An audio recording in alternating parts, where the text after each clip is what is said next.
ಗೊತ್ತಾ, RSS ತಮಿಳುನಾಡು ಮಾದರಿಯಲ್ಲಿ ಕರ್ನಾಟಕದಲ್ಲೂ ಕೂಡ ಬ್ಯಾನ್ ಮಾಡುವ ಬಗ್ಗೆ ಚರ್ಚೆ ನಡೀತಾ ಇದೆ.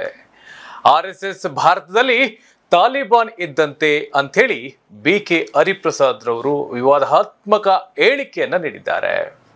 ಇನ್ನು ಕೆಲವರು ಮುಂದೆ ಹೋಗಿ ಅರ್ಧ ಚಡ್ಡಿ ಹಾಕೊಂಡು ಇವರು ಮಾಡಿರೋ ಸಾಧನೆ ಏನು, ಅರ್ಧ ಚಡ್ಡಿ ಇರೋದನ್ನ ಫುಲ್ ಪ್ಯಾಂಟ್ ಮಾಡಿರೋದೇ ಇವರ ಸಾಧನೆ, ಇವರ ಜವಾಬ್ದಾರಿ ಅಂತೇಳಿ ಒಬ್ರು ಜವಾಬ್ದಾರಿಯುತ ಸ್ಥಾನದಲ್ಲಿರ್ತಕ್ಕಂಥವ್ರು ನಾಲಿಗೆಯನ್ನ ಅರಿಬಿಟ್ಟಿದ್ದಾರೆ.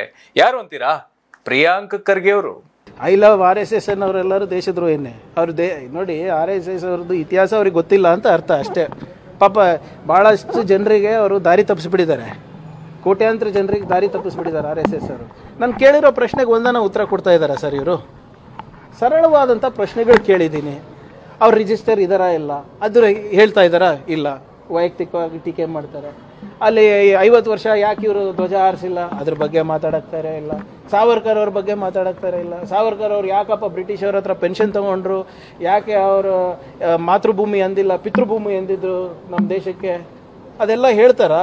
ಅದ್ರ ಒಂದು ಪ್ರಶ್ನೆಗನ ಉತ್ತರ ಕೊಟ್ಟಿದಾರ ನಂದು. ಕಾಂಗ್ರೆಸ್ ನಾಯಕರ ಹೇಳಿಕೆಗೆ RSS ಹಾಗೂ BJP ನಾಯಕರು ಕೆಂಡಾಮಂಡಲವಾಗಿದ್ದಾರೆ.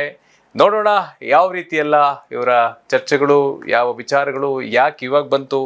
ಈ ಸಂದರ್ಭದಲ್ಲೂ ಕೂಡ ಏನು ಅವಶ್ಯಕತೆ ಇರಲಿಲ್ಲ. ಇವ್ರು ತಗೊಂಡಿರ್ತಕ್ಕಂಥ ಟಾಪಿಕ್ಕು ಅಪ್ರಸ್ತುತ ಈ ಸಂದರ್ಭಕ್ಕೆ.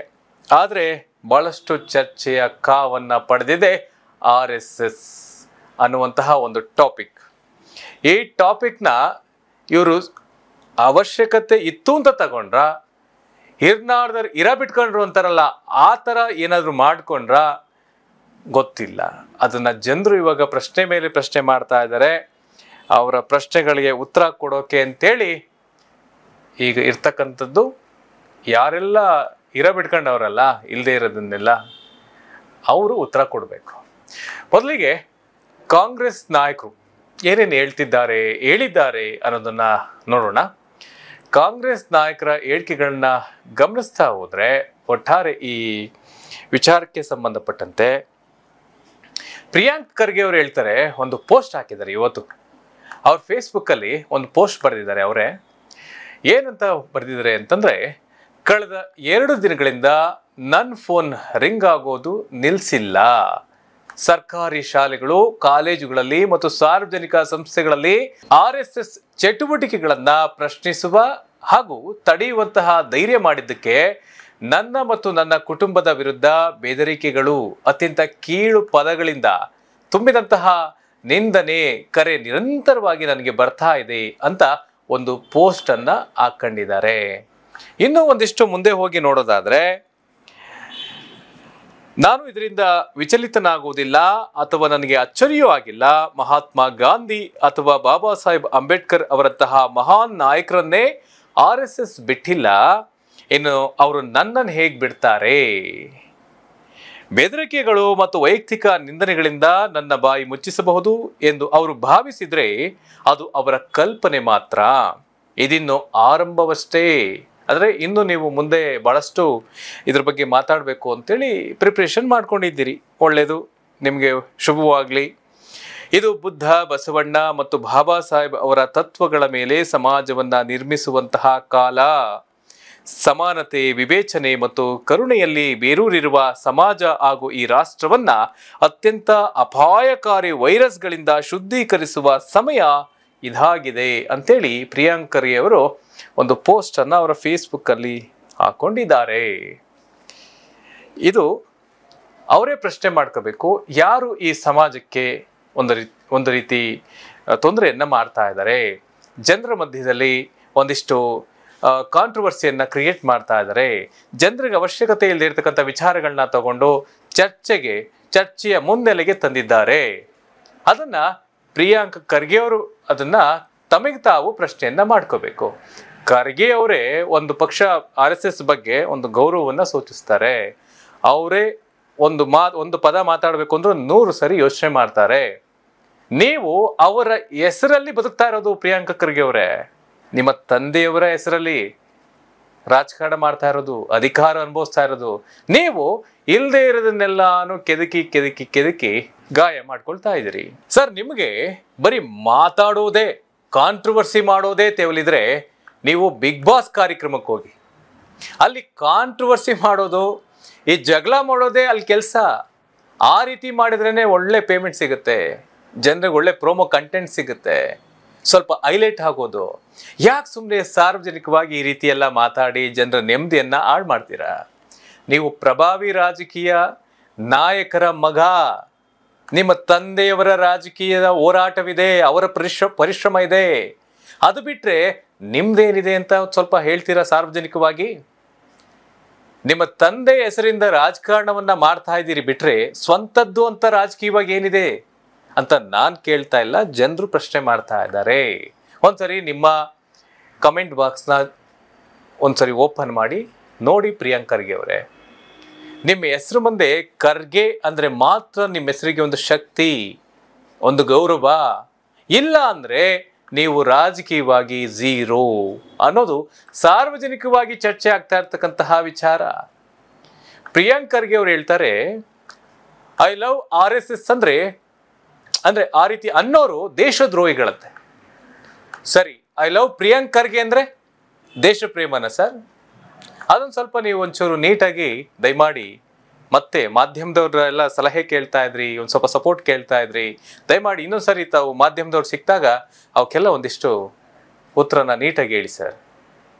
ಪ್ರಿಯಾಂಕ್ ಖರ್ಗೆ ಅವರೇ, ನೀವು RSSಗೆ ಕೆಲವು ಪ್ರಶ್ನೆ ಮಾಡಿದ್ದೀರಿ. ಏನಂತ? ಉತ್ತರ ಕೊಡಿ ಅಂತ ಹೇಳ್ತಿದ್ರಿ ಮಾಧ್ಯಮದ ಮುಂದೆ. ನೀವ್ಯಾರು ಅಂತ ನಿಮಗೆ ಉತ್ತರ ಕೊಡ್ಬೇಕು ಸ್ವಾಮಿ? ಸ್ವಾತಂತ್ರ್ಯಕ್ಕೆ ಹೋರಾಟ ಮಾಡಿದಂತಹ ಹೋರಾಟಗಾರರ ಅಥವಾ ಹಿರಿಯ ರಾಜಕಾರಣಿನ? ಖರ್ಗೆ ಅಂತ ನಿಮ್ಮ ಹೆಸರು ಮುಂದೆ ಇಲ್ಲ ಅಂದರೆ ನೀವು ಝೀರೋ ಅನ್ನೋದು ನಿಮಗೆ ಗೊತ್ತಿದೆ, ರಾಜ್ಯದ ಜನತೆ ಗೊತ್ತಿದೆ, ನಿಮ್ಮ ಕ್ಷೇತ್ರದ ಜನತೆ ಗೊತ್ತಿದೆ. ಅದನ್ನು ತೆಗೆದು ಚುನಾವಣೆ ಮಾಡಿ ಗೆದ್ದು ಬನ್ನಿ, ಆಮೇಲೆ ಉತ್ತರ ಕೊಡ್ತೀವಿ ಅಂತಿದ್ದಾರೆ ಕೆಲವರು. ಮಾಡಿ ಆ ರೀತಿ, ಆಮೇಲೆ ಉತ್ತರ ಕೊಡ್ತಾರೆ ಖಂಡಿತವಾಗ್ಲೂ, ನೋಡೋಣ. ನೇರವಾಗಿ ಜನರು ಕೇಳ್ತಿದ್ದಾರೆ, ಸರ್ ನೀವು ಯಾರು ಪ್ರಶ್ನೆ ಮಾಡೋದಕ್ಕೆ? ಇದನ್ನೆಲ್ಲ ಮಲ್ಲಿಕಾರ್ಜುನ್ ಖರ್ಗೆ ಅವರನ್ನೇ ಪ್ರಶ್ನೆ ಮಾಡೋಕೆ ಒಂದ್ಸತಿ ಕೇಳ್ಕೊಂಬಿಡಿ. ಈ ನಿಮ್ಮ ಪ್ರಶ್ನೆಗಳನ್ನೇ ಅವ್ರು ಕೇಳಿ ಕೇಂದ್ರದಲ್ಲಿ ನಿಮ್ಮ ಹೈಕಮಾಂಡ್ ಕಡೆಯಿಂದ ಕೇಳಿಸಿ. ನೀವು ಯಾರು ಕೇಳೋಕಿಲ್ಲಿ? ಅವ್ರಿವ್ರ ಹೆಸರಲ್ಲಿ, ನಿಮ್ಮ ತಂದೆ ಹೆಸರಲ್ಲಿ ಅಥವಾ ಅವ್ರಿವ್ರ ಸಪೋರ್ಟಿಂದ ರಾಜಕಾರಣ ಮಾಡ್ತಕ್ಕಂಥ ನಿಮಗೆ ಎಷ್ಟಿರೋನಾಗ ನಾವೊಬ್ರು ಹೋರಾಟಗಾರರು, ಕಾರ್ಯಕರ್ತರು, RSSನೇ ನಮ್ಮ ಪ್ರಾಣ ಅಂತ ನಂಬಿ ಬದುಕ್ತಾ ಇರ್ತಕ್ಕಂಥವ್ರು ನಾವ್ಯಾಕೆ ಪ್ರಶ್ನೆ ಮಾಡಬಾರ್ದು ನಿಮಗೆ ಅಂತೇಳಿ ಕೆಲವು ಕಾರ್ಯಕರ್ತರು ಕೇಳ್ತಾ ಇದ್ದಾರೆ ತಮಗೆ ಪ್ರಶ್ನೆಗಳನ್ನ. ತಾವು ಉತ್ತರಗಳನ್ನ ದಯಮಾಡಿ ಕೊಡಿ ಅನ್ನೋದು ನಮ್ಮ ಮನವಿನೂ ಕೂಡ. ಒಂದನ್ನ ತಾವು ಅರ್ಥ ಮಾಡ್ಕೋಬೇಕು, ಜನರ ನೆಮ್ಮದಿಯ ಜೊತೆ, ಅವರ ಬದುಕಿನ ಜೊತೆ ರಾಜಕೀಯ ಮಾಡೋಕೆ ಹೋಗ್ತಿರಲ್ಲ, ಜನರನ್ನ ನೆಮ್ಮದಿಯಾಗಿ ಬದುಕೋಕೆ ಬಿಡೋದಿಲ್ವ ನೀವು ರಾಜಕಾರಣಿಗಳು? ಯಾಕ್ರಿ ಬೇಕು ನಿಮ್ಗೆ ಇವೆಲ್ಲ? ಇಂಥ ನೀಚ ರಾಜಕಾರಣ, ಹೊಲಸು ರಾಜಕಾರಣ, ಅವಶ್ಯಕತೆ ಇಲ್ಲದೆ ಇರೋದನ್ನೆಲ್ಲ ಕೆದಕಿ ಒಂದಿಷ್ಟು ನಿಮ್ಮ ಬೇಳೆಗಳನ್ನ ಬೇಯಿಸ್ಕೊಳ್ಳೋಕೆ ಹೋಗ್ತಕ್ಕಂಥ ಅವಶ್ಯಕತೆ ನಿಮಗೆಲ್ಲ ಏನಿದೆ? ದಯಮಾಡಿ ನಿಮ್ಮ ಅಭಿಪ್ರಾಯವನ್ನ ಹೇಳಿ ಅಂತ ಹೇಳ್ತೀನಿ. ಹಾಗೆ ನೀವೇನೋ ಒಂದಿಷ್ಟು RSSನ ಒಂದಿಷ್ಟು ಸಾಧನೆ ಏನು ಅಂತ ಕೇಳಿದ್ದೀರಿ, ಅದನ್ನ ನಿಮ್ಮ ಒಂದು ಲೆಟ್ರೇಡಲ್ಲಿ ಒಂದು ಸರ್ಕ್ಯುಲರ್ ಓಡಿಸ್ಬಿಡಿ. ಏನೇನು ನಿಮಗೆ ಸಮಸ್ಯೆ ಆಗಿದೆ RSS ಇಂದ, ಯಾವ ರೀತಿ ಅವರಿಂದ ಪ್ರಶ್ನೆ ಕೇಳಿದಿರಿ, ಆದರೆ ನಿಮಗೆ ನಿಮ್ಮ ಸಾಧನೆಯನ್ನ ಹೇಳ್ಕೊಂಡು ಜೊತೆಗೆ ಒಂದಿಷ್ಟು RSS ಇಂದ ತೊಂದರೆ ಆಗಿರೋದನ್ನ ತಾವು ತಿಳಿಸಿ. ಆಮೇಲೆ ನಂತರದಲ್ಲಿ ನಿಮ್ಮ ಪ್ರಶ್ನೆಗಳಿಗೆ ಉತ್ತರ ಕೊಟ್ಟು ನಿಮ್ಮ ಸಾಧನೆ ಏನು ಅಂತೇಳಿ RSS ನಂತರ ಹೇಳುತ್ತೆ. ಆ ಕಾರ್ಯಕರ್ತರು ಕೇಳ್ತಾ ಇದ್ದಾರೆ, ನಾನಲ್ಲ. ಓಕೆ ಪ್ರಿಯಾಂಕ್ ಖರ್ಗೆ ಅವರೇ, ನಿಮ್ಮ ತಂದೆ ಮಲ್ಲಿಕಾರ್ಜುನ್ ಖರ್ಗೆ ಅವರೇ RSS ಬಗ್ಗೆ ಮಾತಾಡೋಕೆ ಯೋಚಿಸಿ ಮಾತಾಡ್ತಾರೆ. ಅವರು ರಾಜಕಾರಣದ ಒಬ್ಬ ಮುತ್ಸದ್ದಿ, ಅವರ ಹೋರಾಟದ ಹಿನ್ನೆಲೆ ಸಾಮಾನ್ಯವಲ್ಲ. ಅಷ್ಟು ದೊಡ್ಡ ವ್ಯಕ್ತಿ ಕೇಂದ್ರದಲ್ಲಿ ನಿಮ್ಮ ಪಕ್ಷದ ಹೈಕಮಾಂಡ್ ಅಧ್ಯಕ್ಷರಾಗಿ ಅಷ್ಟೆಲ್ಲ ಕೆಲಸ ಮಾಡ್ತಾ ಇದ್ದಾರೆ. ಅವ್ರಿಗಿರುವಂಥ ಗೌರವ ಏನು, ಜವಾಬ್ದಾರಿ ಏನು? ನೀವು ಅವರ ಮಗ, ಅವರ ಹೆಸರಲ್ಲಿ ರಾಜಕಾರಣ ಮಾಡ್ತಾ ಇರೋರು, ಅಧಿಕಾರ ಅನುಭವಿಸ್ತಾ ಇರೋರು, ನೀವು ಮನಸ್ಸಿಗೆ ಬಂದಂಗೆ ನಡ್ಕೊಳ್ತೀರಿ. ನಾನು ಭಾಳಷ್ಟು ತಮ್ಮ ವಿಡಿಯೋಗಳನ್ನ ಗಮನಿಸಿದ್ದೀನಿ ಪ್ರಿಯಾಂಕ್ ಖರ್ಗೆ ಸರ್. ಬುದ್ಧ, ಬಸವಣ್ಣ, ಬಾಬಾ ಸಾಹೇಬ್ ಅಂಬೇಡ್ಕರ್ ಅವರ ತತ್ವಗಳನ್ನು ಭಾಳಷ್ಟು ತುಂಬ ಚೆನ್ನಾಗಿ ಬರೀತೀರಿ, ತುಂಬ ಚೆನ್ನಾಗಿ ಮಾತಾಡ್ತೀರಿ. ತುಂಬ ಚೆನ್ನಾಗಿ ಓದ್ಕೊಂಡಿದ್ದೀರಿ. ಆದರ್ಶಗಳ ಬಗ್ಗೆ ಪದೇ ಪದೇ ಹೇಳೋರು ಬರೀ ಹೇಳಿದರೆ ಸಾಲೋದಿಲ್ಲ, ಅದು ಸ್ವಲ್ಪನಾದರೂ ಅಳವಡಿಸ್ಕೊಳ್ಬೇಕಲ್ವಾ? ಸಮಾನತೆ ಹೇಳ್ತೀರಿ. ಇವರೆಲ್ಲರೂ ಕೂಡ ಅಂದರೆ ಬುದ್ಧ, ಬಸವಣ್ಣ, ಡಾಕ್ಟರ್ BR ಅಂಬೇಡ್ಕರ್ ಅವರು ಸಮಾನತೆಯನ್ನು ಹೇಳಿದ್ದು, ಶಾಂತಿಯನ್ನು ಸಾರಿದ್ದು. ಈ ರೀತಿ ಬೆಂಕಿ ಹಚ್ಚೋದನ್ನ ಅವ್ರು ಯಾರು ಯಾವತ್ತೂ ಹೇಳ್ಕೊಟ್ಟಿಲ್ಲ, ಹೇಳಿಲ್ಲ, ಎಲ್ಲೂ ಬರೆದಿಲ್ಲ. ಬರೆದಿದ್ರೆ ಅಥವಾ ಹೇಳಿದ್ರೆ ದಯಮಾಡಿ ನಮಗೊಂಚೂರು ತಿಳಿಸಿ, ನಾವು ಒಂಚೂರು ನೋಡ್ಕೊತೀವಿ ಯಾವ ಸಂದರ್ಭದಲ್ಲಿ ಹೇಳಿದ್ರು ಅಂತೇಳಿ. ನೀವು ಮಂತ್ರಿ ಆಗಿರೋದು ನಿಮ್ಮ ತಂದೆಯವರ ಶ್ರಮ, ಅವರ ಪ್ರತಿಫಲ, ನಿಮ್ಮ ಹೋರಾಟದಿಂದಲ್ಲ. ಜನರಿಗೆ ಆಗ್ಬೇಕಿರೋ ಕೆಲಸದ ಕಡೆ ಗಮನ ಕೊಡಿ ನಾಯಕರೇ. ನಿಮ್ಮ ಕಮೆಂಟ್ ಬಾಕ್ಸ್ನ ಒಮ್ಮೆ ನೋಡಿ ಅಂತ ಹೇಳೋಕ್ಕೆ ಬಯಸ್ತೀನಿ. ಜನರು ನೂರಾರು ಪ್ರಶ್ನೆಗಳನ್ನು ಮಾಡ್ತಿದ್ದಾರೆ. ನೀರು ಕೊಡಿ, ರಸ್ತೆ ಕೊಡಿ, ಮೋರಿ ಕೊಡಿ, ಸರಿಯಾಗಿಲ್ಲ, ವಾಸನೆ, ಬದುಕೋಕ್ಕಾಗ್ತಾ ಇಲ್ಲ, ಅನ್ನ ಕೊಡಿ, ನೆಮ್ಮದಿ ಕೊಡಿ ಅಂತ ಕೇಳ್ತಾ ಇದ್ದಾರೆ ನಿಮಗೆ. ಅದಕ್ಕೆ ಸಾಧ್ಯವಾದರೆ ಈ ಎಲ್ಲ ಒಂದಿಷ್ಟು ಕಾಂಟ್ರವರ್ಸಿಗಳನ್ನ ಬದಿಗಿಟ್ಟು ಉತ್ತರವನ್ನು ಕೊಡಿ ಅಂತ ನಾವು ಕೇಳ್ತೀವಿ ತಮ್ಮನ್ನ. ಒಂದು ಗಾದೆ ಇದೆ, ಮೊಲ ಓಡಿಸ್ಬಿಟ್ಟು ಏನೋ ಮಾಡೋ ಕೂತ್ಕೊಂಡ್ರಂತೆ. ಹಂಗಾಯ್ತು ನಿಮ್ಮ ಈ ವಿವಾದಾತ್ಮಕ ಹೇಳಿಕೆ. ಯಾರ್ಯಾರಿಂದಲೋ ಏನೋ ಮಾಡ್ಕೊಳಕ್ ಹೋಗಿ ಏನೇನೋ ಬಿಟ್ಕೊಂಡ್ರಂತೆ, ಹಂಗೆ ಮಾಡ್ಕೊಳ್ತಾ ಇದ್ರಿ ಅಂತ ನಾನು ಭಾವಿಸ್ತಾ, ಹಾಗೆ ನಿಮ್ಮ ಹೆಸರು ಈಗ ಉಪಮುಖ್ಯಮಂತ್ರಿಗಳ ಒಂದು ರೇಸಲ್ಲಿದೆ ಅಂತ ಕೇಳ್ಪಟ್ವಿ. ಬಹಳಷ್ಟು ಕಡೆ ಚರ್ಚೆನೂ ಕೂಡ ಆಗ್ತಾ ಇದೆ. ಖಂಡಿತವಾಗ್ಲೂ ಒಳ್ಳೇದಾಗ್ಲಿ ನಿಮಗೆ. ಉಪಮುಖ್ಯಮಂತ್ರಿಗಳಾಗಿ ಅಧಿಕಾರ ಅನುಭವಿಸಿ ಜನರಿಗೆ ಒಳ್ಳೇದು ಮಾಡಿ, ಎಷ್ಟು ಮಾತ್ರ ನಾವು ಹೇಳ್ಬೋದು ನಿಮಗೆ. ಆದರೆ ತಾವು ಇನ್ನಷ್ಟು ಈಗ ಮಾಡ್ತಾ ಇರುವಂಥ ಒಂದಿಷ್ಟು ಕಾಂಟ್ರವರ್ಸಿ ಅಲ್ಲದೆ ಉಪಮುಖ್ಯಮಂತ್ರಿ ಆದಮೇಲೆ ಇನ್ನು ಏನೇನು ಕಾಂಟ್ರವರ್ಸಿ ಮಾಡ್ತಿರೋ, ಜನರ ನೆಮ್ಮದಿಯನ್ನು ಹಾಳು ಮಾಡ್ತಿರೋ ಅಂಥೇಳಿ ಕೆಲವರ ಒಂದು ಪ್ರಶ್ನೆಗಳಿದೆ. ದಯಮಾಡಿ ಅದಕ್ಕೆ ಉತ್ತರ ಕೊಡಿ ಅಂತ ಹೇಳ್ತಾ, ಹಾಗೆ ಇನ್ನೊಬ್ರು ಮಾತಾಡಿದ್ದಾರೆ RSS ಬಗ್ಗೆ. ಯಾರಪ್ಪ ಅಂತಂದ್ರೆ BK ಹರಿಪ್ರಸಾದ್ ಅವರು RSS ಬಗ್ಗೆ ಮಾತಾಡಿದ್ದಾರೆ.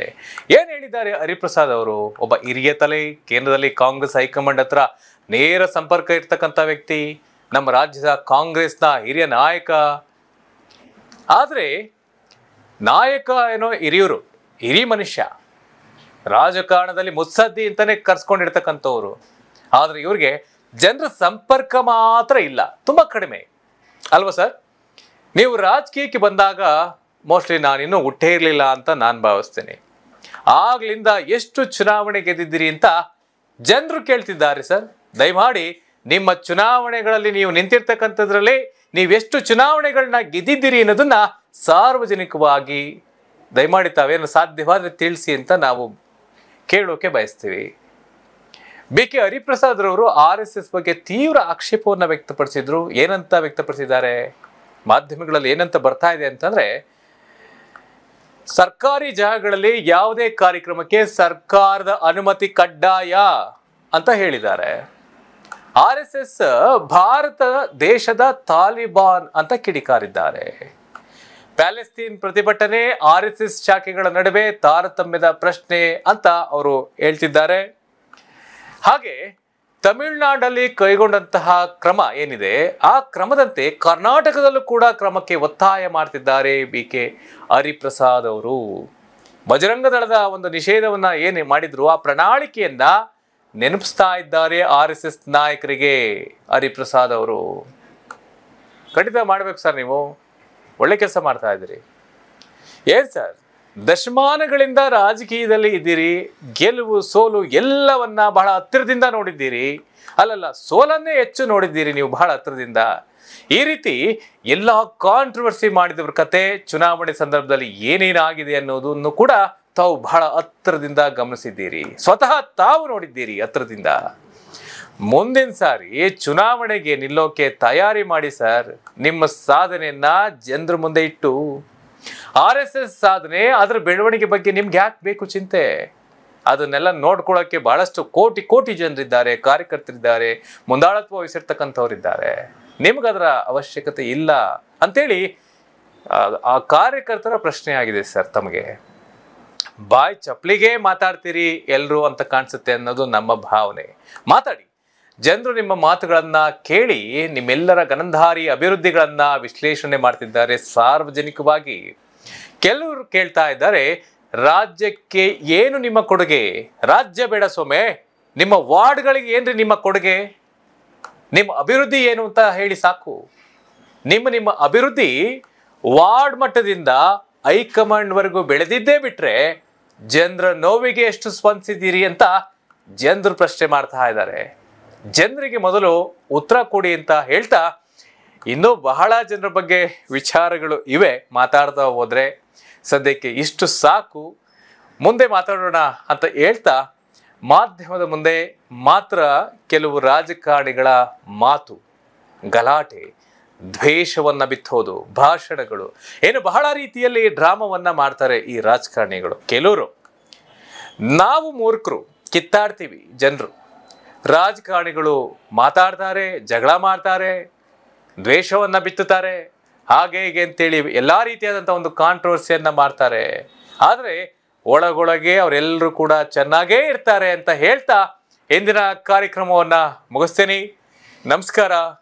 ನಮಸ್ತೆ ಕರ್ನಾಟಕ.